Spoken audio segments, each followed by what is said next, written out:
Hey Bulldogs, I'm Sam Hobart here with Derek Fox, and welcome back to another episode of Code Blue News.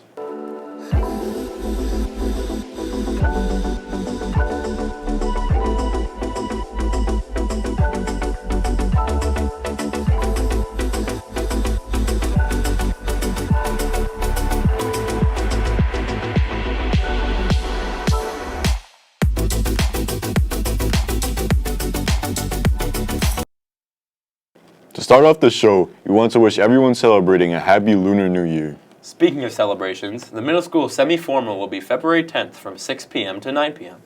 Tickets will cost $20, which includes admission, pizza, drinks, and snacks. Also, if you're in grades 9 through 11, there will be an informational session regarding the Italy trip Tuesday, January 24th at 6:30. Wow, Italy. That sounds like fun. Can't wait to learn more about that.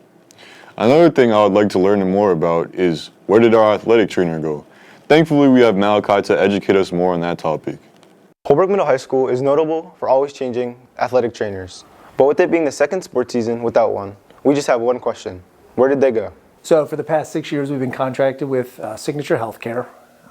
We've had athletic trainers for all those years, and it wasn't until the fall that we didn't have one.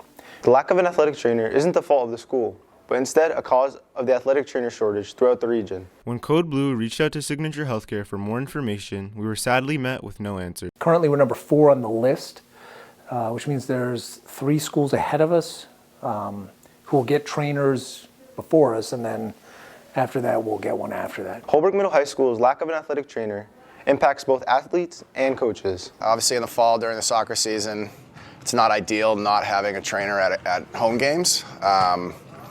Sometimes we had to rely on the other teams in case there was an injury, or having paramedics or the fire department kind of was an option. When we're hurt outside of the game, we gotta just train ourselves or work on ourselves. We don't really have anybody to help you stretch out. We gotta have our coaches do that with taping and stuff like that. The lack of an athletic trainer affects me as a student athlete because it's more risk of getting injured for future games and more consequences from my career for the season. Yeah, I think it makes things challenging, but like I said, we do have coverage. It's something we've been trying to remedy. We'll continue to try to remedy. And, we're on the list. We're doing everything we can as a school and a district to make this thing right. As a coach, I don't have any medical training, so if a kid goes down with an injury and the refs call me onto the field, well, okay, what am I supposed to do? I always laugh at that. I'm like, all right, yeah, cool. Like, I'll come say hi to him. Like, I don't know what to do. I was hurt the whole season, to be honest, but I had to go through.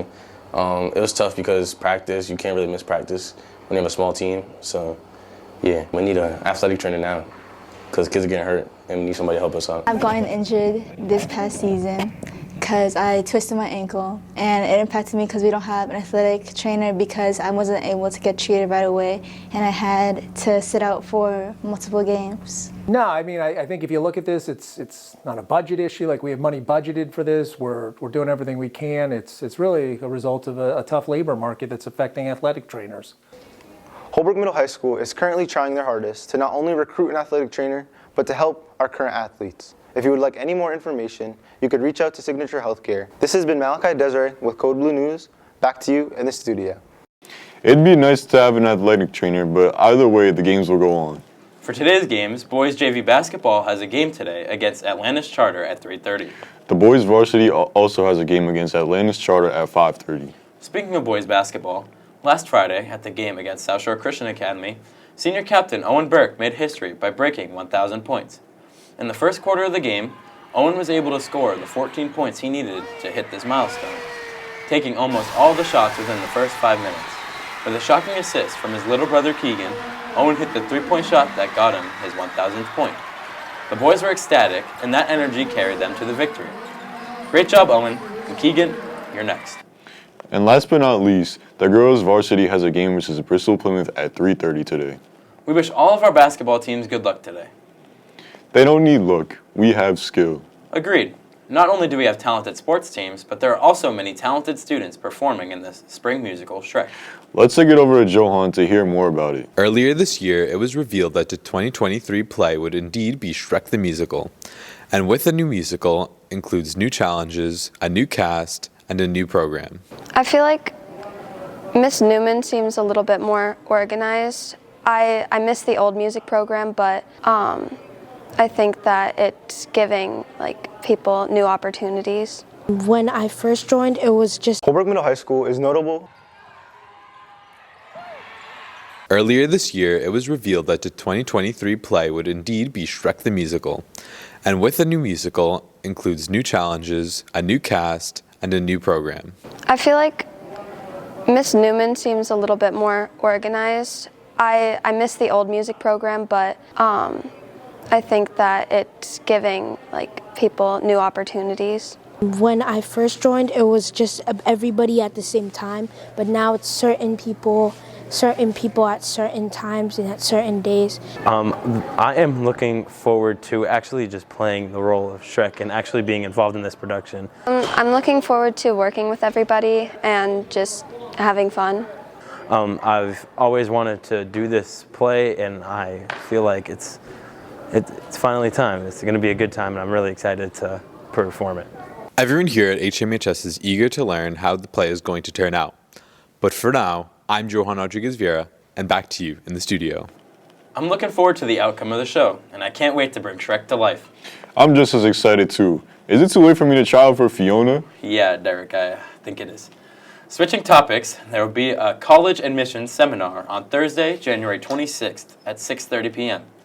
Representatives from Boston College, UMass Boston, and Massasoit will speak about college admission, expert advice on writing your college essays, and any other questions regarding applying to college. Attention juniors and seniors. Are you interested in participating in State Student Government Day? If so, see or email Ms. Gal by the end of the week.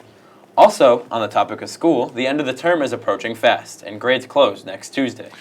Our principal, Mr. Tarski, also has an announcement about a new policy that will be put into action for Term 3.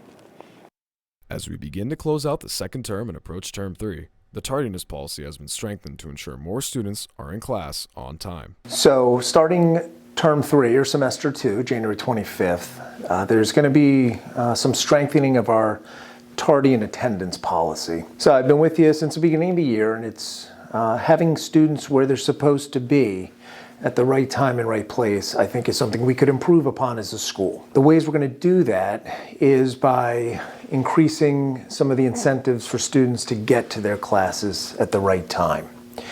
Any student who gets 5 tardies in Term 3 will get an hour-long detention. Each subsequent tardy beyond that will also result in detentions. Unexcused tardiness after 20 minutes will be considered as an absence from the class. Teachers may assign detention time for students who are late to class more than 2 times in a quarter. I'm trying to give everyone enough time, both through parent emails, Code Blue, to just give you guys fair warning that we need to be in class at the right time, or else there's a consequence. The additional layer to this is that when students get tardies and accrue detention hours, they have 24 hours to serve that detention. So if they get a detention on Monday, they can serve the detention on Monday or Tuesday. If they don't serve it by Wednesday, they get what's called a social suspension. So what that looks like is they become ineligible to do some of the privileged things at HMHS. They can't participate in athletics, extracurriculars, clubs and advisories. They can't go to events as spectators. Once they fulfill their detention hours, they're eligible to do all those things again. So that's the intent, to get students more class time, to learn more, and then better prepare them for what comes both within our halls and what comes after. As the second term is wrapping up on January 24th and the third term begins on January 25th, every student at HMHS resets to 0 tardies. This has been Chuck Luarasi reporting for Code Blue News.